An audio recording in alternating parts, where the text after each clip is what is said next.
ولا يقتلون النفس التي حرم الله إلا بالحق ولا يزنون ومن يفعل ذلك يلقى أثاما يضاعف له العذاب يوم القيامة ويخلد فيه مهانا إلا من تاب وآمن وعمل عملا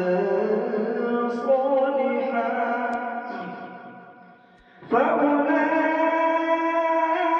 فأولئك يبدل الله سيئاتهم حسنات وكان الله غفورا رحيما لا إله إلا الله والله أكبر ولله الحمد بسم الله الرحمن الرحيم قل يا أيها الكافرون لا أعبد ما تعبدون ولا